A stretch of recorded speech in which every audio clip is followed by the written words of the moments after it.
Përshëndetje miq të FSHFTV, mirë se vini në shtëpinë e futbollit. Jemi futur zyrtarisht në ndoshta javën më të rëndësishme të futbollit shqiptar, duke qenë se jemi rreth 24 orë larg ndeshjes së fazës play-off për botrorin 2026, Poloni-Shqipëri dhe sigurisht që besoj emocionet janë intensifikuar për të gjithë ne.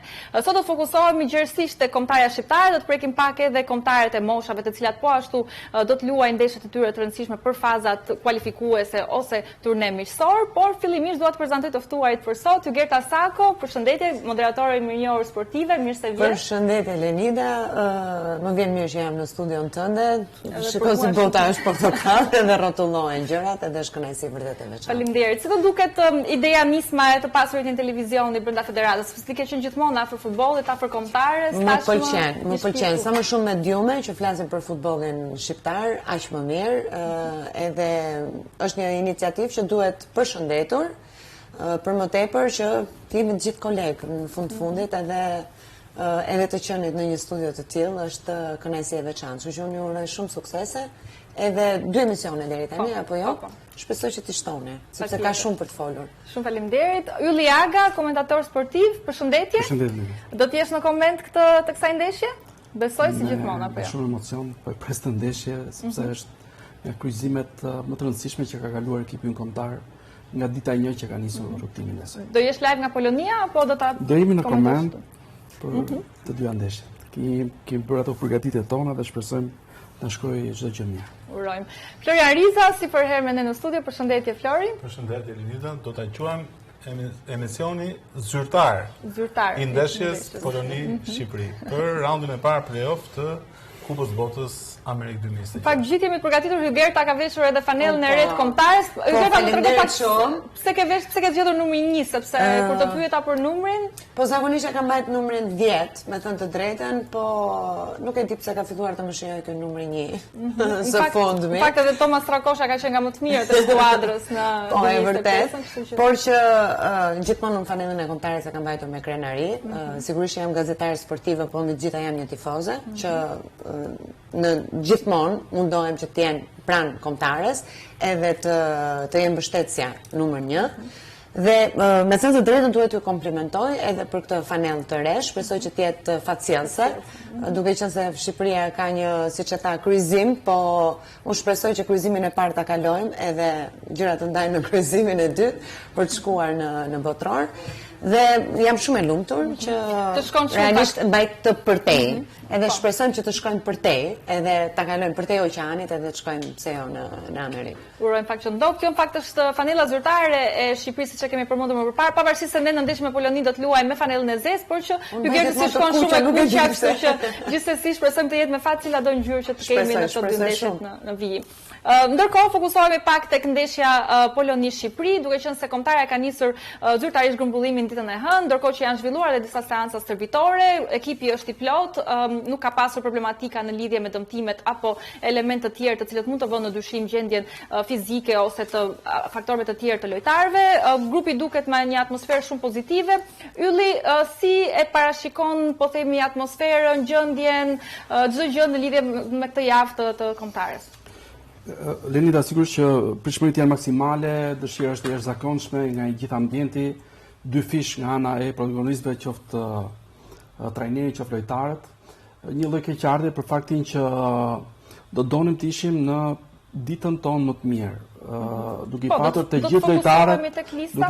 gjithë lojtarët në dispozicion, duke i patur në formën e tyre më të mirë. Dhe në këtë këndvështrim jemi një lloj keqardhje që nuk do të kemi shërbimet e Manajt, nuk do të kemi shërbimet e Dakut, që janë në goxha kontribut në ekipin tonë kombëtar. Disa lojtarë nuk kanë patur maksimumin e minutave në ndeshjet me ekipet e tyre. Gjithsesi në një rrugtim të gjatë sezonal, të tilla luate janë deri diku normale për lojtarët. Fati i madh që ekipi kombëtar ka një bazë shumë të zgjeruar me lojtarë të një cilësie të lartë që e kanë dëshmuar gjatë gjithë viteve të fundit me rezultatet dhe me paraqitjet e tyre. Kemi pozicione të dubluara dhe të trefish të mbuluara nga ana e lojtarëve të veçantë, kështu që besoj trajneri Silvino do të mund të bëjë zgjedhjen e tij më të mirë dhe nuk kam asnjë dyshim që çdo njeri që do jetë në fushën e lojës do të jap 200% të mundësive të tij për këtë shans historik që skuadra jonë kombëtare ka për të luajtur botrorin e parë në histori. Në histori, po. Ndërkohë, trajneri Silvino ditën e shtunë ka publikuar edhe listën me lojtarët e grumbulluar, janë 26 lojtarë, nga të cilët kemi 2 rikthime, le të themi, pavarësisht se njëri prej tyre në fakt rikthehet pas 3 vitesh, por ndërkohë Ernest Muçi ka qenë pjesë e listës vazhdimisht. Praktikisht shkojmë me 3 portier, edhe për arsye të dëmtimeve të Simonit, ndërkohë rikthimit të vonë të Alen Sherrit, ndërkohë kemi një të ftuar të ri, që në fakt është Stavro Pilo, që është mbrojtës i krahut të majt, po ashtu Bujar Plana, i cili është mbrojtës qendre, ndërkohë që tek mesfushorët pra kemi vetëm emrin e Janis Mehmetit, ndërkohë që një risile të themi është përcaktimi i emrave të sulmuesve dhe trajneri Silvino ka vendosur që të konsiderohen sulmues qendre, pra pyk, Myrto Uzuni, Ernest Muçi, Nedim Bajrami dhe Armando Broja. Kur e pe listën y Gerta, çfarë mendove për të ftuarit e rinj, le të themi Bujar Plana ose Pilo, po ashtu edhe për ata që rikthehen ose në përgjithësi si do duket gjendja e ekipit? Me të drejtë tani se aty nga fundi që tha Ylli, këto janë ndeshje të jetës që quhen.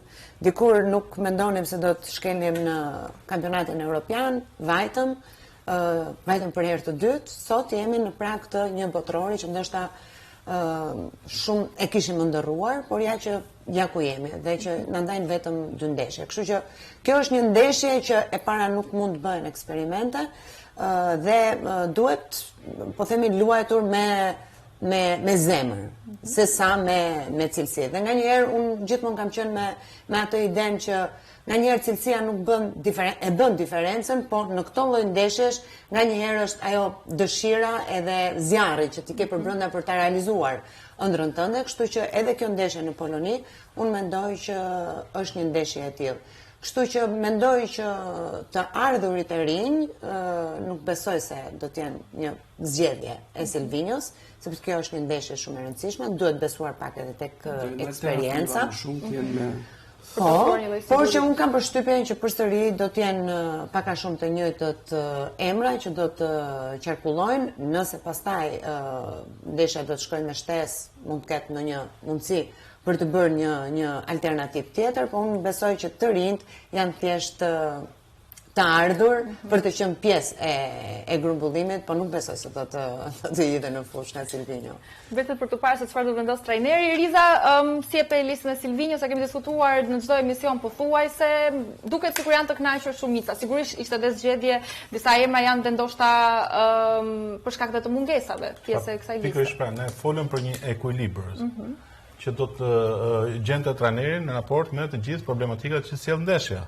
Pra qoftë me formacionin bazë, qoftë me alternativat, qoftë me mënyrën e lojës, apo dhe episodet që mund të prodhojnë ndeshje futbolli. Pra, nëse ti ke programuar të luash në një farë mënyrë, diçka që ndodh brenda ndeshjes futbollit të detyron të shkosh në planin B, në planin C dhe më tej. Kështu që në këtë aspekt do të kesh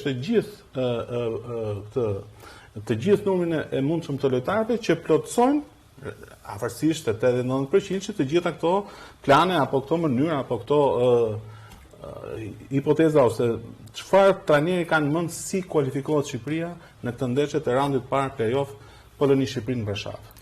Ylli, mbetemi prapë tek lista, ndoshta pak më specifikisht tek disa emra. Ndoshta në opinion krijohet ideja që trajneri Silvino ka qenë konservator në pjesën e zgjedhjeve të tij, ka qendruar besnik disa emrave dhe lojtarëve dhe risjell në vëmendje që trajneri se përkon edhe me vitin e tretë në drejtim nga 27 marsi 2023-shit, ku debutonte pikërisht në Poloni, dhe janë 54 lojtarë të cilët janë grumbulluar gjatë kësaj periudhe, nga të cilët 46 kanë marrë minuta dhe janë aktivizuar.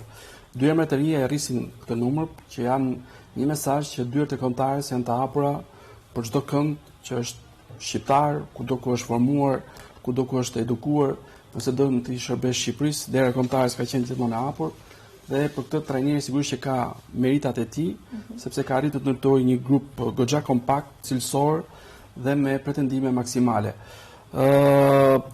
Sigurisht do donim më të mirat edhe në këtë ndeshje, por unë besoj që për këtë ndeshje është përgatitur prej kaq kohësh, ka një strategji të tillë. Do doja të shija ndoshta emra si Shpendi dhe Seferi, që janë 2 numra 9 tipik dhe në mungesë të Manait dhe Dakut, mund të ishin disa alternativa edhe për shkak të minutave që kanë marrë, goleve që kanë shënuar Megjithatë stafi ka menduar që këta janë për momentin më afër ideve të tij për të qenë grumbulluar dhe për të patur zgjedhje si lojtar titullar. Nëse një trajner fanatizëm quhet për një trajner fakti që ka një formacion të devajuar në kokën e tij dhe me atë luan vazhdimisht. Kjo nuk besoj që është diçka negative, por kjo është diçka që trajneri ka krijuar atë formacionin e tij, alternativat e para, dyta dhe treta dhe me këtë ka arritur rezultatin. Sepse kjo është e logjikshme që skuadra të kryejë një lloj kimie, një lloj harmonie me njëra tjetrën. Dhe kjo nuk mund shihet si një dobësi e trajnerit. Kjo shihet si një gjë shumë normale dhe nga e cila ne vepresim që ky ekip i përmenda si numra për të thënë që dera ka qenë gjithmonë hapur. Nuk është mbyllur dera dikujt dhe nuk ka vend për të kombëtarës, unë kam formacionin tim, unë kam zëvendësuesit e mi. Ka patur çdo kush ato. Po ta vazhdoja dhe thuaj që në këtë aspekt pastaj futbolli është një lojë e cila i prodhon të gjitha. Qoftë dhe mungesat e lojtarëve për shkak të formës së tyre, qoftë dhe mungesat e lojtarëve për shkak të dëmtimeve të tyre, qoftë dhe mungesat e lojtarëve për shkak të kartoneve edhe ndëshkimeve. Kështu që në atë aspekt që duke pasur disa mungesa të sigurta që janë të rëndësishme. Jo, nuk po e mbroj, unë jam dakord me ju. Kam mësuar të mbroj. Jo, në fakt unë specifikova që në këtë rast kishim një lloj risie specifike sepse vetë trajneri Silvino donte të theksonte faktin që 4 sulmuesit ishin pikërisht Myrto Uzuni, Armando Broja, Ernest Muçi dhe Ndim Bajrami. Pra praktikisht mund të jenë dhe ata lojtarë të cilët mund ta bëjnë rolin e nuk na kanë munguar alternativat, janë lojtarë të cilët e kanë treguar veten e tyre në ekipet që kanë luajtur, në kampionatet që kanë luajtur, por specifikisht sepse Mana ishte një goditje shumë e madhe për atë që ka treguar në eliminatore, për kontributin që ka patur, për atë sigurinë jashtëzakonshme që ka përcjellë dhe pjesa e skuadrës, ishte një pikë referimi. Dhe ai numri 9 fiks, ne Brue nuk e kemi patur në formën tonë më të mirë.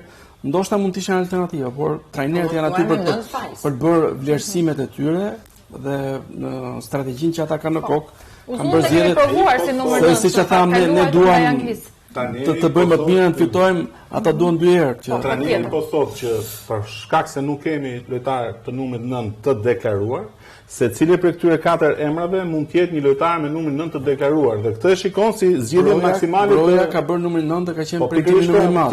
Muçi e ka bërë pavarësisht se është 10 tipik dhe ka atë zgjedhje e tij.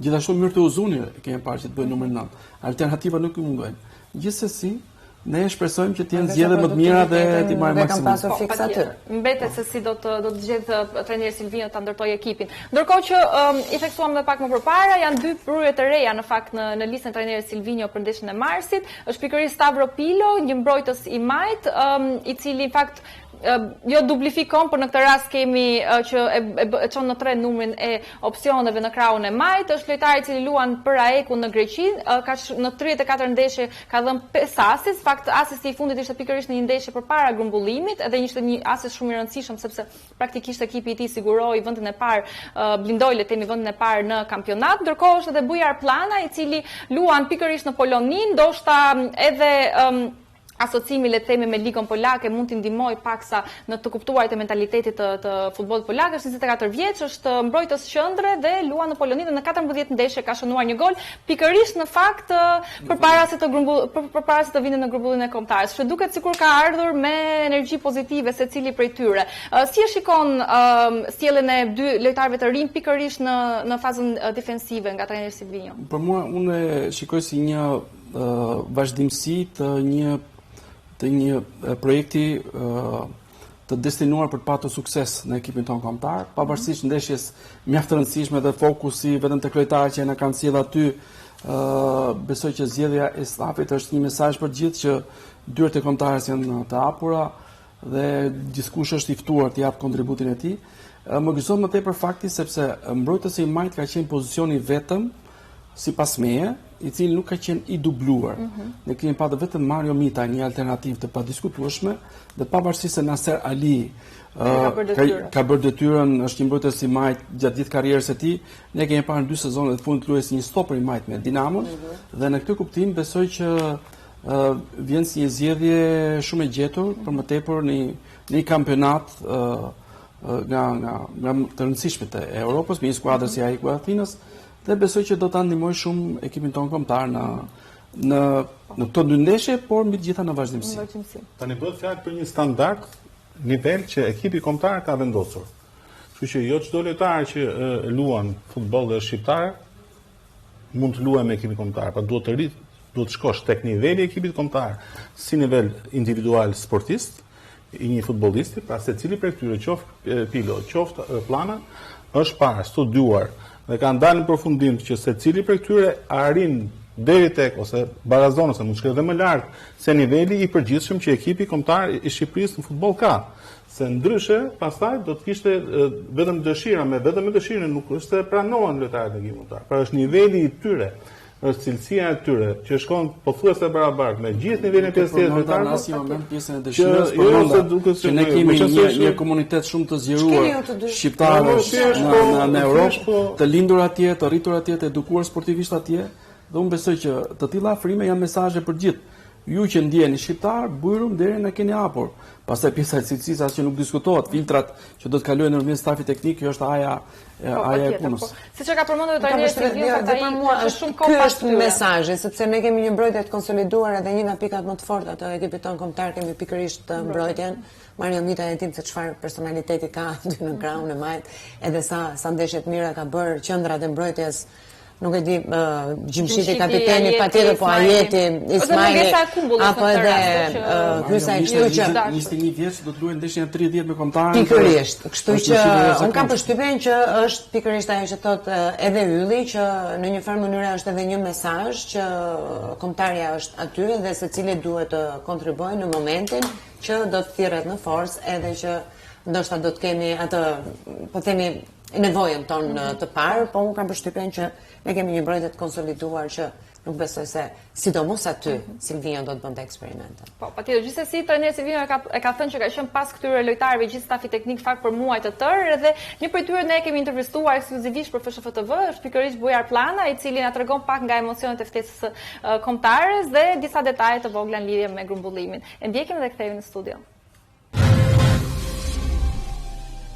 Është një ndjenje e jashtëzakonshme dhe ka ardhur në momentin më të mirë për mua dhe isha shumë i lumtur.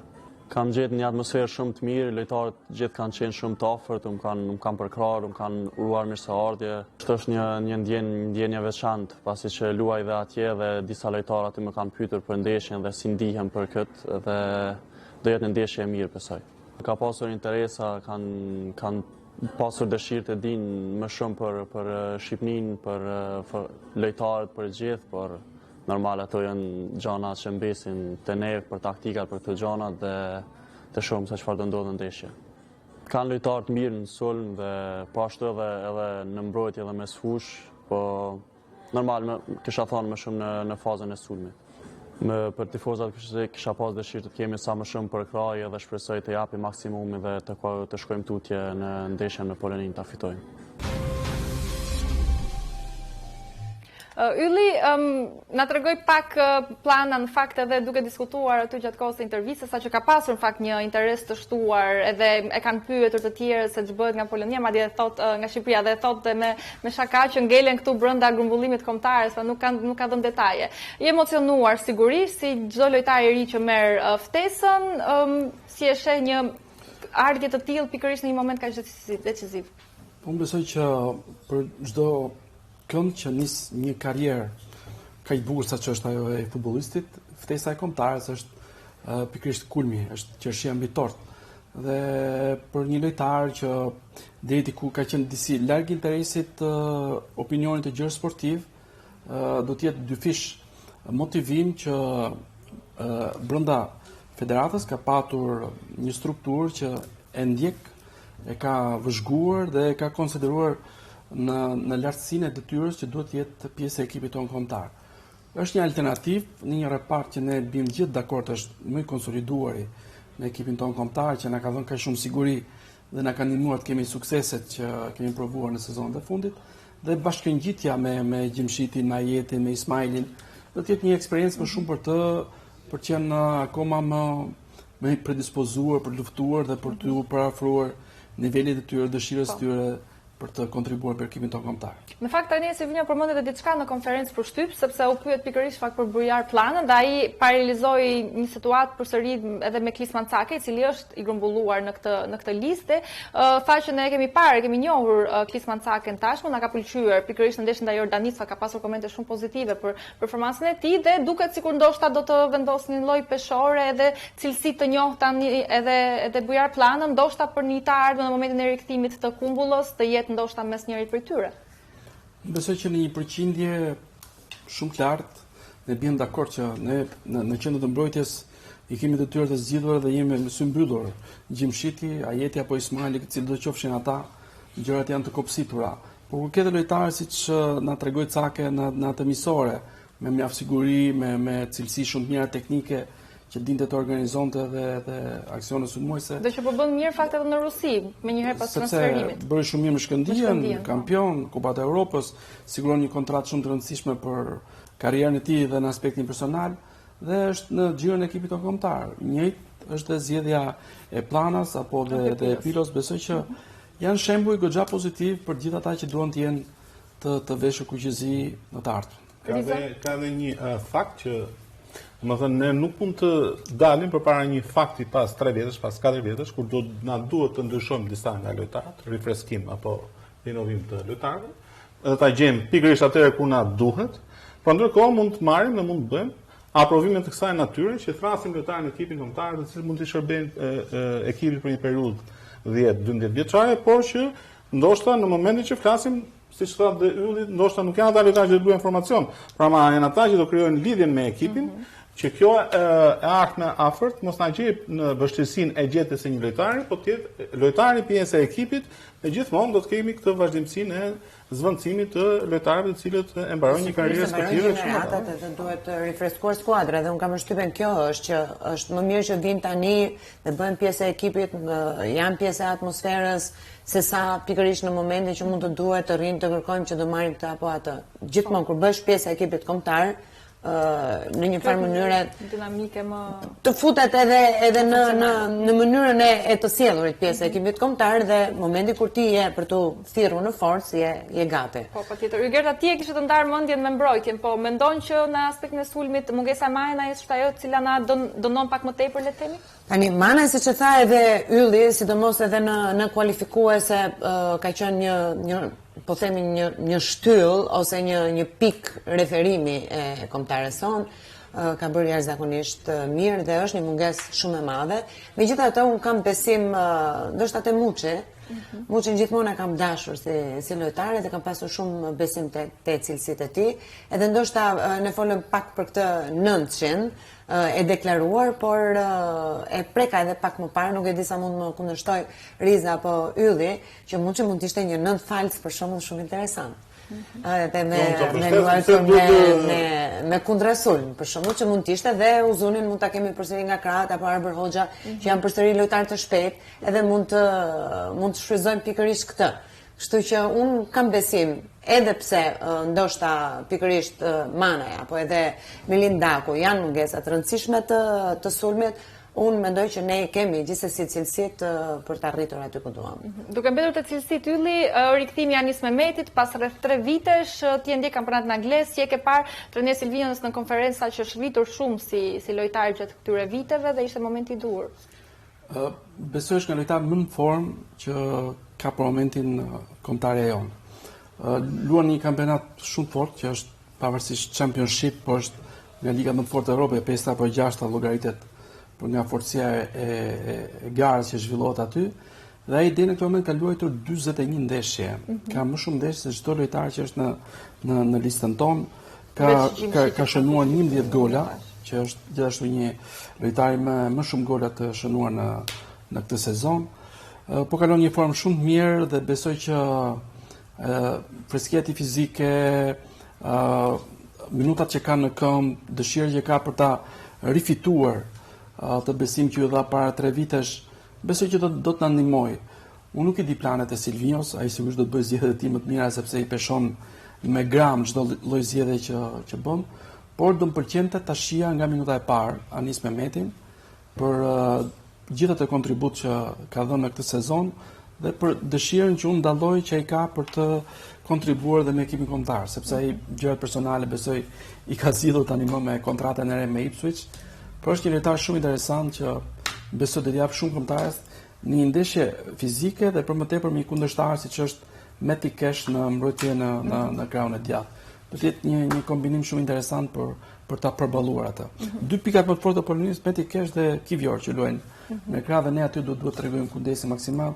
Me Metin besoj që do ishte një zgjedhje e mirë në peshorën time modeste. Okej. Fokusohemi në fakt pikërisht tek zgjedhjet që ka bërë tekniku Jan Urban i Polonisë, i cili në fakt ditën e hënë ka dalë në konferencë për shtyp, ndërkohë më herët është publikuar edhe lista e lojtarëve të grumbulluar. Ka disa, e komentojmë pak bashkë Ylli, ka disa mungesa. Fakt ka dalë në konferencë për shtyp së bashku me Lewandowski, do diskutojmë pak më tej në fakt se çfarë ka diskutuar edhe në konferencë, por ka disa mungesa të rëndësishme, duke nisur që nga portieri, i cilin edhe në konferencë ai e tha që unë e kisha llogaritur, më do ishte pikë forte dhe do duhet të kishte luajtur, por në mungesë të tij sigurisht ka grumbulluar një portier tjetër. Si e sheh gjendjen e Polonisë në këtë ndeshje? Atëherë, Polonia është nga ekipet më të mira të kontinentit, me goxha tradit, bo të kujtoj që është 8 herë pjesëmarrëse në Kupën e Botës, bo të kujtoj vlerën që ka në treg lojtarë që janë të grumbulluar më shumë se 200 milionë euro, afërsisht 2 fishi i skuadrës sonë, vendi 33 në Europë, luajnë në shtëpinë e tyre dhe do duan me çdo kusht të arrijnë objektivin për të qenë në Europë. Kanë një shkollë veçantë për sa i takon pjesës portierëve, kanë patur në mënyrë tradicionale, kështu që nuk më ngro shumë pjesa që mungon Skorupski, sepse edhe portieri që luan me Wolfsburgun ka bërë paraqitje të mira atje dhe do të jetë sigurisht një pikë fortë. Polonia është e fortë, Polonia peshon më shumë se sa ne, Polonia natyrshëm shikohet favorite në këtë duel. Megjithatë, unë nuk besoj që ka cilësinë që kishte në edicionin e kaluar me të cilën ne u përballëm dhe janë dy nga ndeshjet më të mira që kemi në epokën e Silvinjos. Qoftë edhe ndeshjen që humbëm 1-0 në Poloni dhe veçanërisht në ndeshjen që e fituar me rezultatin 2-0, një skuadër së cilës nuk e ka më portierin Szczesny që ishte, po themi, nga portierët më të mirë të Europës, nuk e ka Lewandowskin më të ri dhe më atë dinamizëm që e ka spikatur gjatë gjithë karrierës së tij. Nuk e ka një mesfushor si Krychowiak në ditën kur aktivizohet tek Paris Saint-Germain.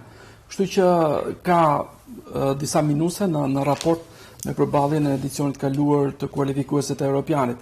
Por ndërkohë Ylli, ndjes që të ndërpres, ndërkohë Polonia ka bërë goxha mirë në kualifikueset e botrorit, sepse ka regjistruar vetëm një humbje pikërisht ndaj Finlandës, ndërkohë që ka marrë 2 barazime ndaj Hollandës, po ashtu edhe 3 fitore. Kështu që statistikat janë të mira për sa i përket kualifikueseve të fundit. Kam patur mundësi ti ndjek të dy ndeshjet me Hollandën dhe realisht një skuadër goxha e pjekur, një skuadër që një pjesë e madhe lojtarëve luajnë në kampionate goxha elitar të futbollit evropian.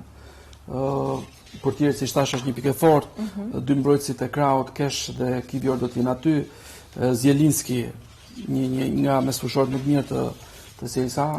Lewandowski mbetet gjithmonë pikë referimi për lojën e tyre, një lider i jashtëzakonshëm, do të jetë mundësia e fundit për të luajtur një tjetër botror, marrë në konsiderat moshën e tij dhe sigurisht që na bëhet gjithçka e vështirë. Megjithatë ne jemi aty për të luajtur shanset tona.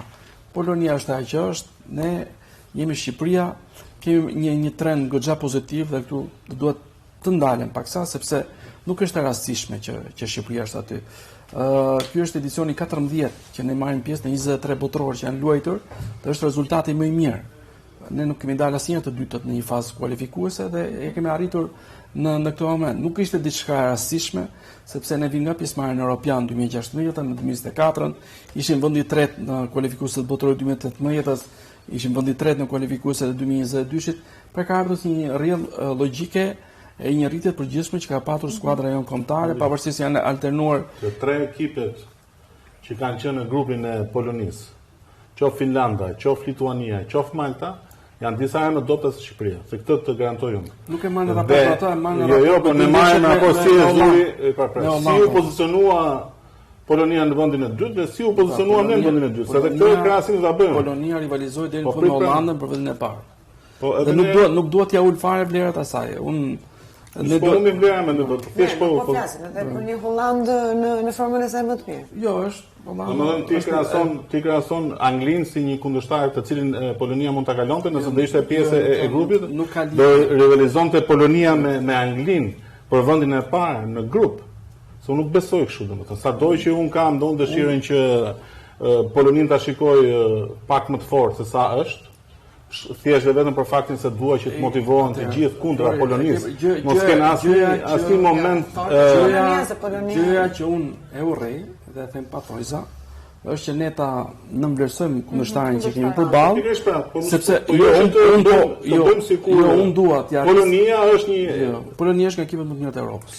Me shumë traditë, me shumë po ka shumë diskutim. Ta them shumë diskutim. Evropa ka ata ndodhin një fjali. Evropa ka Anglinë, ka Italinë, ka Gjermaninë, ka Spanjën, ka Italinë, ka Francën. Italia është për mëndet e dyre Italinë. Italia është vetëm ka Francën, ka Portugalinë. Po ku hyn kjo? Kjo hyn Polonia tona, më të mëdha. Është e nënta. Apo 12 apo 17. Se kur e them me numra kuptohet më thjesht se sa me fjalë. Ne jemi dyer në Europian, po jemi dyer me 24 ekipe. Në botror 16 bileta janë për Europën dhe kjo është një tjetër problematik. Në të njëjtin nivel jemi ne me për sa i përket të gjitha kushteve, si piqen kushtet për pas një ekip kombëtar. Na udhëshën edhe që shumë po kushtet piqen. Ne jemi një shtet shumë i dobët dhe shumë i varfër për 70 vitesh. Dhe u poqën kushtet në këto se ti duhet i kuptosh këto gjëra. Pra u përmirësuan të gjitha kushtet. Ja si kam kuptuar nga 14 edicione, 20 herë 6 herë të fundit, 6 herë para fundit, tani jemi rritur në këtë moment. E shkuar, tash dëgjoj. Nuk më la ta mbaroj se dole komplet nga konteksti. U deshën 20 vite që të përmirësohen gjithë kushtet e duhet të futbollit në Shqipëri, qoftë në aspektin e trajnerëve, të fushave kështu me radhë, u deshën që të rriten brezat e tërë sportistësh në të gjithë vendet ku ne kemi emigrantët tonë që jetojnë dhe punojnë atje. Dhe ne pastaj kemi një ekip kombëtar që kanë po nuk e krahason dot me Shqipërinë. Jemi rritur ne. Nuk e krahason dot me Shqipërinë, po Polonia se ka qenë në kampionat botror 8 herë, ka qenë gjë edhe para 80-s, edhe para 70-s. Dhe detyrimisht do qenë, po jo pra se kanë qenë. Janë të mësuar me suksese. Ne jemi të rinj. Kemi qenë neve. Pesha e suksesit është shumë e rëndë për të mbajtur. Edhe Shqipëria me gjithë këtë rritje që ka patur, që për mua është galopante dhe duhet duar trokitur, kjo nuk do të thotë që është, po themi, e ka eksperiencën ende për të mësuar me suksesin. Dhe kjo është një pikë, po themi, e dobët e Shqipërisë. Kurse Polonia, sido që tjetë, edhe në momentin më të dobët, përsëri mund të fitojë me eksperiencë. Prandaj nuk duhet në vlerësuar. Sado me mungesa të vi, sado ndoshta nuk është në majat më të larta, sado e ka Lewandowskin më të plakur se që ka pasur. Nga Polonia. Po pra, po çdo ndeshje ndryshon nga tjetra. Kemi bërë ndeshje realisht të mira. Kemi bërë ndeshje realisht të mira dhe vazhdim, unë di shumë mirë se si kemi luajtur me Polonia. Unë kam parë po të gjithë ndeshjet. Fokusohemi tek ndeshja që do të luajmë dhe praktikisht do mbledh një fjali që nuk ma la Flori ta them. Ndeshja ka një peshore në vigjiljet e saj. Ka një preview. Dhe preview-ja është ndeshje direkte, ne jemi deficitar me Poloninë.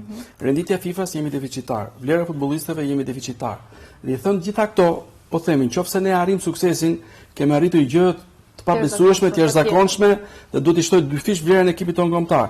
Por duke thënë që Polonia nuk është ajo që ka qenë, duke thënë që ne Polonia nuk është më e fortë se sa Portugalia apo Anglia, ne pas kemi detyrë shtëpia ta arrijmë Poloninë. Ndërkohë që them, qofse bëjmë Poloninë, mundim Poloninë, Shqipëria ka arritur suksesin më të madh të historisë së saj. Patjetër. Dhe unë ja uroj shumë që ti variant. Në qoftë se do t'i balancojmë, ama Polonia është 11 ata, 11 ne, çka ka mund fitojmë. Jo, ka preview ndeshja. Ka vlerë lojtarësh, ka eksperiencë, ka traditë. Shumë në influencë, e shoh që po shkon drejt Jo, fokusohemi pak më tepër tek ajo çfarë është deklaruar, sepse pikërisht trajneri polak Jan Urban ka dalë në konferencë për shtyp dhe në fakt e ka cilësuar si ndeshjen më të rëndësishme të jetës së tij. Thotë që shumica e lojtarëve luajnë në klubet e tyre, ne funksionojmë mirë si ekip, të luash kundër Shqipërisë ka qenë gjithmonë e vështirë. kjo kombëtare ka potencial të madh për shkak të stabilitetit dhe është një skuadër shumë e fortë. Ne kemi avantazhin e shtëpisë dhe do ta shfrytëzojmë këtë. Do të na duhet të luajmë një nga ndeshjet tona më të mira për të imposhtur. Pra praktikisht Ylli nuk ka një nënvlerësim të kundërshtarit, e vlerëson Shqipërinë si një ekip për të mundur edhe i vështirë për të ka shanse të nënvlerësosh Shqipërinë, por më tepër për një trajner që po thoshte gjithë karrierën e tij ka kaluar në kampionatin polak, ka ardhur si një zgjedhje kompromisi pas sherrit të Lewandowskit me ish trajnerin që e vuri si kusht nuk them, qofse ky nuk largohet, është aty për të administruar lojtarët që kanë dispozicion dhe situatat që krijohen aty. Një trajner që ka vetëm 6 ndeshje në drejtimin e Polonisë, ka bërë mirë pjesën e tij për të siguruar biletën e kualifikimit, por me Shqipërinë tonë do t'i ketë llogaritë goxha të vështira, sepse ne jemi konfirmuar një skuadër goxha e pjekur dhe me cilësi mjaftueshme lojtar që në situata të caktuara mund na ndihmojnë për të na gjetur atë gjën që ne e duam gjithë. Gerta, ndërkohë duket që ka një lloj vlerësimi edhe nga trajneri Urban për Shqipërinë, po nga ana tjetër përmend dhe elementin e të luajturit në shtëpi ata dhe në transfert ne. Si e ke parë Shqipërinë në këto vitet e fundit, sepse në transfert ne kemi bërë dhe mirë, po nga ana tjetër do i mungojnë pjesa më e madhe tifozëve, sigurisht, sepse do jetë stadiumi shumë i mbushur me tifozë polak. Para që edhe ai tifoz sa do jenë, unë kam përshtypjen që do dëgjohen shumë, sepse ne njihemi për zjarrin që na karakterizon si tifozeri, edhe kam përshtypjen që gjithë tifozët nuk do të kursehen. Sigurisht që është një avantazh që ka Polonia që do të luajë në shtëpi. Megjithatë, kur kujtoj për shembull ndeshjen në Serbi, që ne arritëm ta fitonim, mund të them që çdo gjë është e mundur. Sidomos në këtë futbollin e ditëve të sotme, ku tashmë një ekip nuk është më superfuqi, po ka edhe pikat e dobta dhe ka ekipe që kanë bërë historinë, por janë edhe ca ekipe që po bëjnë historinë. Dhe unë shpresoj që të jetë pikërisht rasti i Shqipërisë në këto momente. Tash shpresoj që të bëjmë një ndeshje të zgjuar. Aftësitë kemi, cilësitë kemi, tashmë një lloj eksperiencë e kemi krijuar, stabilitetin e kemi. Kështu që nëse bëjmë një ndeshje të zgjuar, ashtu siç kemi bërë edhe në raste të tjera ku kemi patur edhe suksese, edhe me gjithë këto elementet që përmendi Ylli, që ka Polonia, mund ta kalojmë. Por nëse shkojmë me idenë për ta nënvlerësuar apo me idenë që Polonia nuk është më ajo Polonia e dikurshme, mund të bëjmë gabime. Kemi element në ekip që mund të bëjnë diferencën dhe unë shpresoj sepse nganjëherë këto lloj ndeshjesh janë edhe episodet që vendosin. Kështu që shpresoj shumë që fakti që luajmë jashtë nuk është se është, po themi, është një plus për Poloninë, por nuk e mendoj një minus për ne. Po, në fakt, edhe trajneri Jan Urban e përmendi një element atë që përmend Ky Gerta dhe thotë që do isha dakord nëse do ta fitoja ndeshjen edhe duke luajtur keq. Në këtë rast statistika finale ajo që ka rëndësi. Dhe fakti është disa statistika të ndeshjes së 27 marsit 2023 ku jemi ndeshur për herë të parë, po themi në kualifikues e Euro 2000 që na çoi në Euro 2024. Pikërisht ndaj Polonisë, janë disa statistika që në fakt flasin mirë për kombëtaren ton, pavarësisht se jemi mundur me rezultatin 1-0. Gjuajtjet në port për Poloninë kanë qenë 11, gjuajtjet kanë qenë 11 nga të cilat 5 në port, ndërkohë Shqipëria ka pasur 7 nga të cilat 3 në port. Përqindja mbajtjes së topit ka qenë 54 me 46, relativisht e përafër. Duelet të fituar 94 Polonia, 119 Shqipëria. Goditet nga këndi me gjuajtje 6 nga Polonia, 3 për Shqipërinë, duelet ajrore 8 me 22 për Shqipërinë, faulle 20 me 11 dhe rikuperime topi 79-75. Pra, statistikat të përafërta që kanë folur pozitivisht mirë për Shqipërinë Ylli në disa aspekte, pavarësisht se rezultati nuk ishte ai që donim, por sidoqoftë nuk është ndryshoi le të themi historinë sepse nuk na penalizojnë vazhdim. Lenida, veçantia e kësaj ndeshje ishte debutimi i trajnerit Silvinho, nuk pati mundësinë të bënte asnjë ndeshje miqësore, vinte në një ambient që sigurisht ka patur mundësi ta studiojë vetëm nëpërmjet videove të ndeshjeve të ekipit kombëtar. Vinte pasi gjatë gjithë periudhës skuadra ishte mësuar të luante në një mënyrë të ndryshme në aspektin taktik dhe ai aty na prezantoi idetë e tij duke luajtur me një mbrojtje me 4 dhe që arriti të bënte shumë mirë, qoftë fazën mbrojtëse, por surpriza ishte për mënyrën se si skuadra dilte në sulm dhe kishte mundësi për të barazuar dhe për bërë një rezultat pozitiv në atë ndeshje.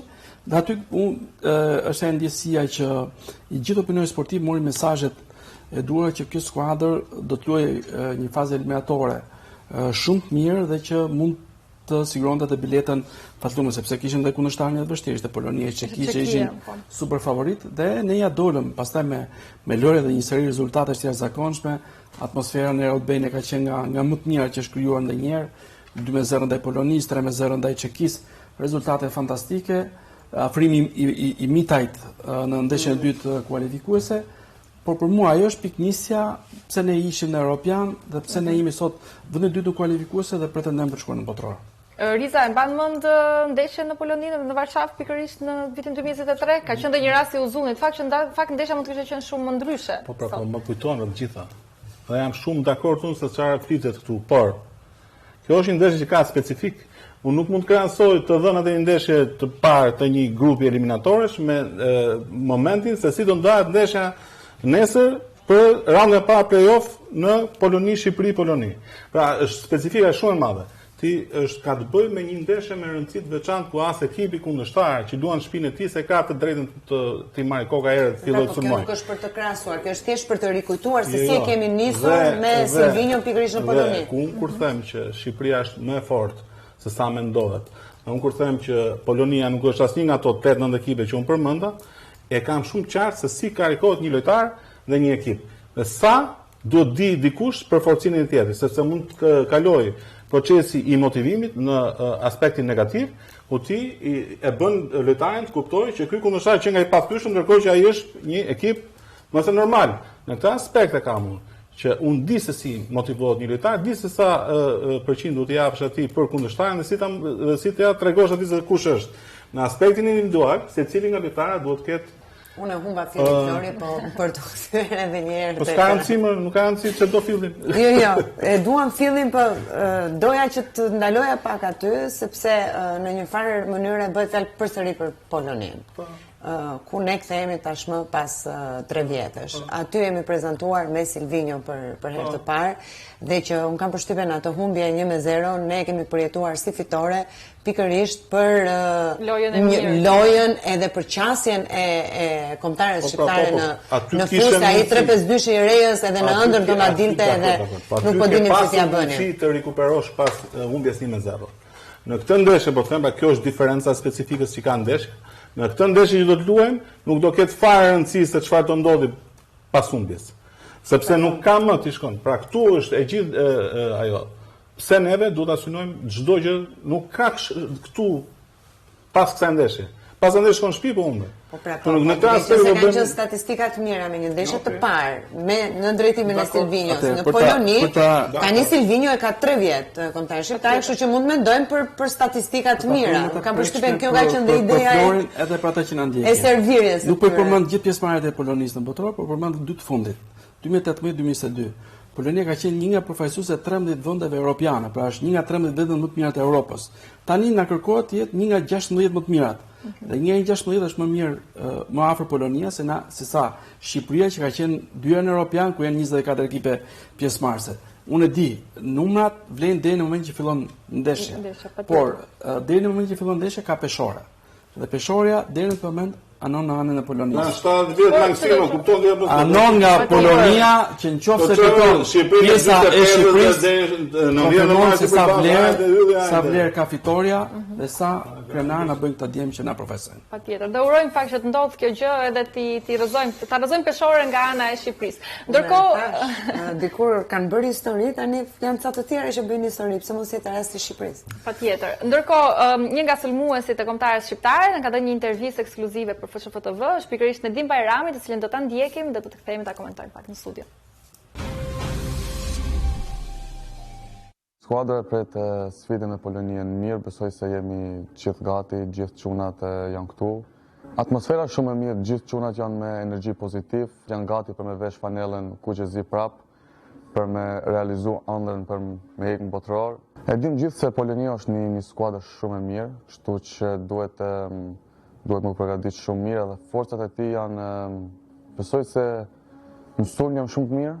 Gjithë rrugtimin që kemi bërë ka qenë një rrugë e mirë, kështu që edhe për ne është një kënaqësi edhe një arritje madhe për me luajtur një play-off për botror, edhe do hapim maksimumin për me fitu ndeshjen.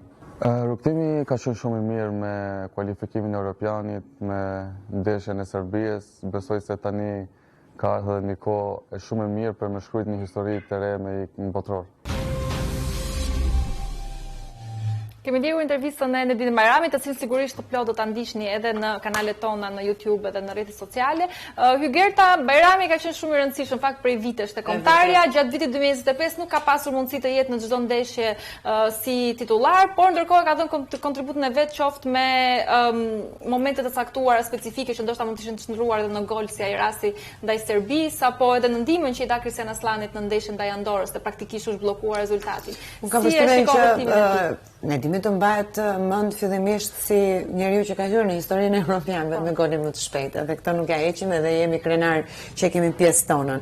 Por unë mbaj mend Nedimin ndoshta me golin që bëri në Çeki apo jo, që në një farë mënyre aty sikur e besuam vërtet që po e morëm rrugën për në Europian. Është një lojtar vërtet shumë i rëndësishëm, cilësitë nuk ja mohojmë dot.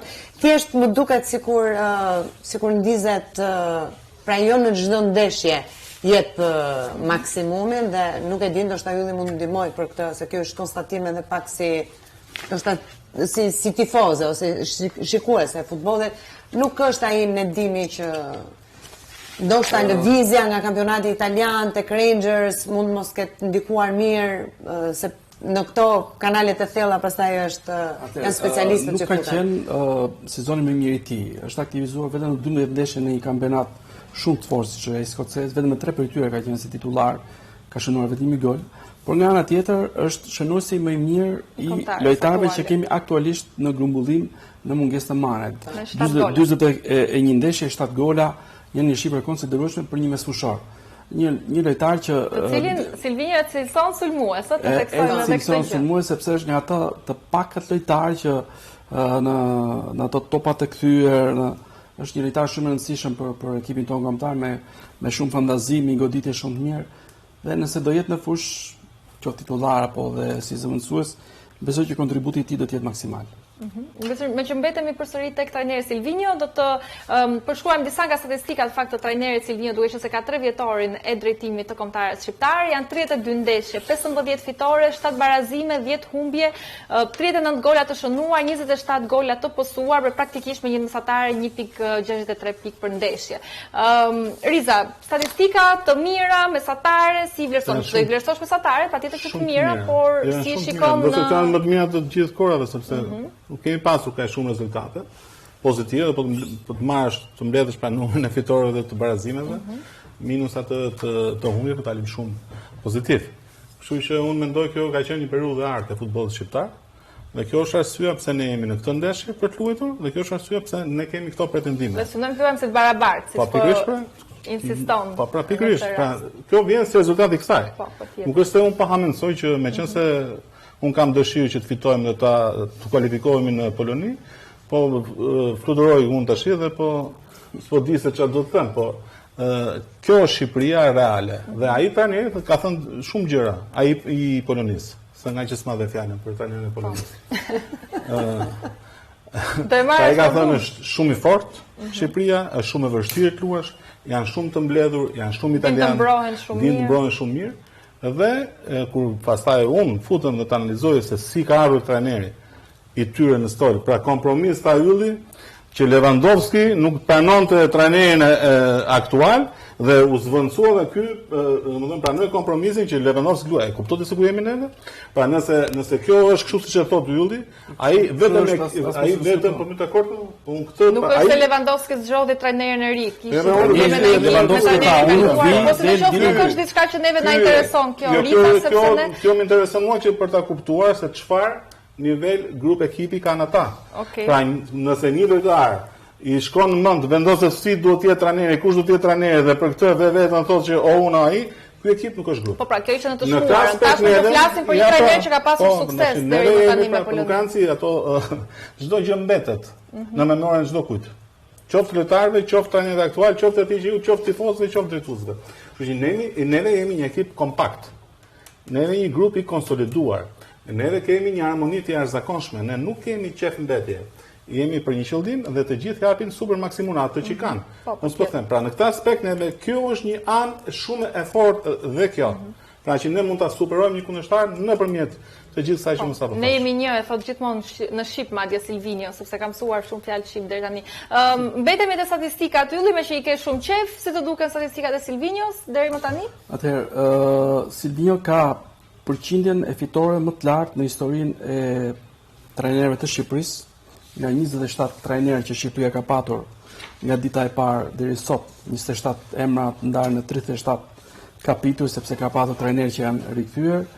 15 fitore janë shifra e dytë më e lartë pas Gjani Debiazit që numëron 19 fitore, por në 52 ndeshje, 15-32 është një bilanc goxha pozitiv, por më shumë se sa numrat, unë besoj që statistikat shkojnë në sinkron edhe me Lore që ka zhvilluar ekipin kombëtar, ka patur një trajektore shumë për të vlerësuar, nga kualifikimin europian tek vendi I dytë në kualifikueset e këtij botrori, trajner që na ka bërë të luajmë një futboll goxha ofensiv dhe ketë një bilans pozitiv edhe për sa i takon golave që nuk e ka patur asnjë trajner tjetër, plus 12.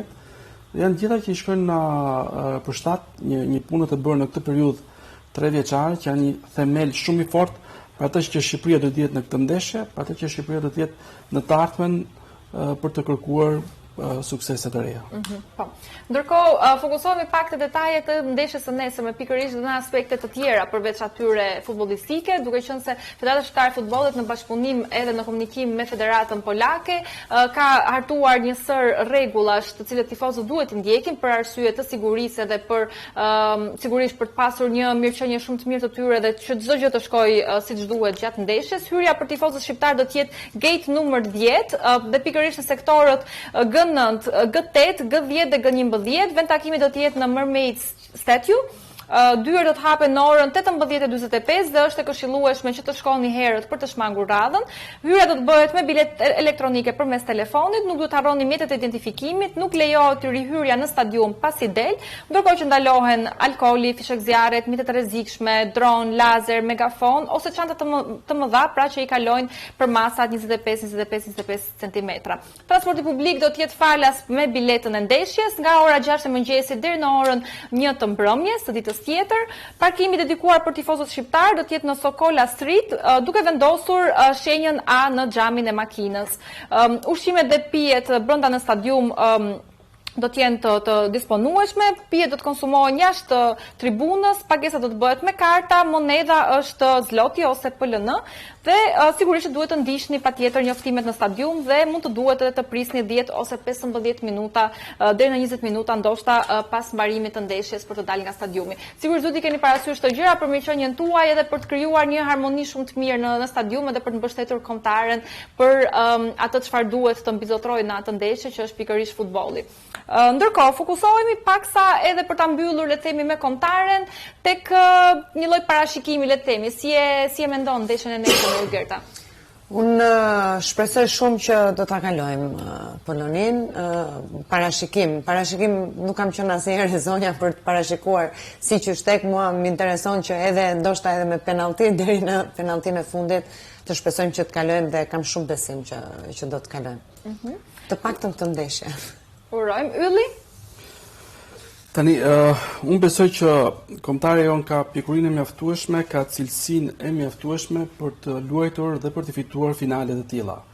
Do të ishte diçka jashtëzakonshme për kundërshtarin që kemi përballë në stadiumin ku luajmë dhe në raport edhe në prezencë të shtuar të tifozërisë mike. Unë besoj që jemi gati për një prag të ri, për një shkallë të re në rritjen e ekipit tonë kombëtar, për të tentuar që të rrëmbejmë atë biletë në art në finalen që do kemi me Suedin. Me Suedin. Pra përcaktohet po nuk them ndonjë parashikim me numër golash, nuk e di me nuk e mendoj atë, po them tani ose ndonjë lojtar që mund të shënoj për shembull. Unë do doja shumë që të fitonim edhe një gjysmë goli me 0 dhe kam një opinion shumë personal, një ndjesi për Anis Mehmetin që nëse do ketë minuta do do të mund ta lërë shenjën e tij. Ty Gerta ti nuk më dhe ndonjë emër ose. Ernest Muçin e dua shumë si lojtare dhe shpresoj që të jetë në fushë edhe që bëj diferencën. Riza, të kam pyetur vazhdimisht për parashikime. 2B. Po, tash për ktheje. Që do thot 2B? Për ktheje. Jo, nuk e njoh këtë gjuhë. Dy broja, dy gola broja. Bajrami dhe broja. Pra, fiton Shqipëria, do thotë ndeshja del 2. Dhe B plani B. Plani B, që është? Plani B është, do të shkojmë në Stockholm. Do të rrim një ditë gjysmë në... Okej, keni ndarë mendjen në Stockholmin. E keni ndarë mendjen, jo, tha Ylli në Stockholm. Jo, plani B dhe plani C, cili është? Jo, nuk, janë dy skenare, kemi thënë më herë, plani C është Amerika, një nga secila mund të jetë Valencia ose mund të jetë edhe Stockholmi. Sidoqoftë mbetet për të parë rezultatet pikërisht ditën e nesërme. Në fakt dhe urojmë që kombëtarja shqiptare të jetë ajo që të triumfojë. Ndërkohë, kombëtarja U21, siç e kemi deklaruar edhe një javë më parë, ju desh të anulloj 2 nga miqësoret me Jordaninë dhe me Japoninë dhe me Shtetet e Bashkuara të Amerikës, ndërkohë që është të miratuar një miqësore pikërisht me Uzbekistanin, e cila do të zhvillohet gjatë kësaj jave. Riza, trajneri Bushi ka dalë në konferencë për shtyp, ka deklaruar edhe emrat e listës të cilët do të grumbullojë pikërisht për këtë ndeshje. Është ndeshje miqësore në kuadër patjetër të përcaktimit le të themi të atij grupit që do të jetë kompetitiv për Europianin U21 që do të zhvillohet në 2027, janë disa emra të rinj, ma analizo pak për 21-shin. Po, në fakt kjo është ecuria, si do shkojë një ekip në finalet e kampionatit U21 që do zhvillohet Shqipëri-Serbi në 2027. Pra, të duhen shumë ndeshje miqësore, të duhen shumë testime, shumë lojtarë të thirrur që ti në fund fare ajo si ta vi duke u zvogluar derisa të vish tek lojtarët që ti mendon që do të jenë ata të duhet për të përballuar një turnament kaq të vështirë sa që është finalet e kampionatit evropian për 21 vjeçar 2027. Pra praktikisht Riza janë 6 futbollistë të cilët vinë për herë të parë në ekipin e shpresave, është Skander Tahri, Amar Hasani, Ergis Arifi, Benjamin Dibrani, Eron Gojani dhe Olsi Myrta. Si e shikon këtë përforcim të ekipit U21? Unë shikoj si testim. Pra unë shikoj që këta lojtarë janë thirrur me të vetmin synim për të parë gjendjen e tyre reale në ndeshje futbolli me uniformën e Shqipërisë. Mendoj që trajneri Buçi ka eksperiencën e dur për të dhënë ato opinionet e tij të sakta, për të vendosur saktësisht se çfarë lojtari është, çfarë mundësi e ka dhe si do të jetë ecuria e tij në vazhdim pra për secilin prej këtyre lojtarëve të tij që do ketë në dispozicion. Ishte mirë të kishte një ndeshje tjetër për periudhën nënditore që i kanë dispozicion lojtarët, por edhe nëpërmjet stërvitjes unë mendoj që trajneri ka shumë mundësi që të testojë apo të shikojë nga afër të gjithë gjendjen edhe cilësinë e lojtarëve. Stafi i tij teknik që është në ndihmë të trajnerit është gjithashtu i specializuar dhe i ka dhënë të gjitha opsionet në tavolinë për secilin prej lojtarëve. Tani ne shpresojmë që nga sot deri pothuajse një vit e më shumë muaj, një vit e 3-4 muaj do të jetë aktiviteti, ndoshta shumë kohë, por që ka të bëjë me atë që lojtarët duhet të fokusohen. Shiko, koha ikën shpejt, por lojtarët duhet të jenë të përgatitur në çdo moment sepse secili mund zvendësohet për secili. Pra këto testimet që bën trajneri vënde në diskutim çdo prej lojtarëve dhe secilin në një punë të detyrueshme shumë herë më të madhe se ajo që bën, sepse konkurenca është ajo që e shtyn përpara cilësinë e çdo lojtari. Ylli, shumë shkurt, janë 2 lojtarë nga kampionati shqiptar, Arifi të Utës dhe Myrta Ilaçit, zgjedhja e trajnerit Bushi për të përfshirë edhe lojtarë nga kampionati. 2 të rinj në kjo listë. Më gëzojnë zgjedhjet e trajnerit Bushi, edhe si një mundësi për ta zgjeruar rrethin e lojtarëve që i kanë në vëzhgim, që në momentin final të mund të ketë një ide për secilin prej tyre duke i patur pranë dhe të bëjë zgjedhjet e tij më të mira. Më gëzon dyfish fakti që merret Arifi që ka bërë paraqitje shumë interesante me Teutën, pavarësisht moshës së tij goxha të re, dhe Myrta që është shënuesi më i mirë i kategorisë së parë. Edhe po bën performanca super. Ka bërë dhe ndeshje shumë mirë dhe më gëzon gjithashtu dhe pjesa e shtimit të stafit që tregon gjithashtu një kujdes shtuar. Besoj që Erion Xhafa do të ketë një kontribut plus në punën e ekipit kombëtar U21. Ne sigurisht që ju urojmë dhe shumë sukses U21-shit me të ndeshjen me Uzbekistanin, ndërkohë kombëtarja U19 ka nisur raundin e parë të kualifikuesve për turneun i cili në fakt zhvillohet në Shqipëri dhe ndodhet në të njëjtin grup së bashku me Maltën, me Norvegjin, me Luksemburgun dhe pikërisht dhe Shqipëria pjesë e grupit dhe është mbyllur ndeshja e parë, ndërkohë që do të luhen edhe ndeshjet e tjera në vijim. Tu në fakt na mbetet ta mbyllim emisionin për ditën e sotme. Falenderoj shumë Ygerta Sakon, falenderoj shumë Ylli Aga, Florian Riza. Ju urojmë shumë suksese kombëtarës shqiptare dhe urojmë që ditën tjetër që do të rikthehemi javën tjetër për të diskutuar në këtë emision, të rikthehemi për të folur për fitoren. Mirupafshim dhe shihemi javën tjetër.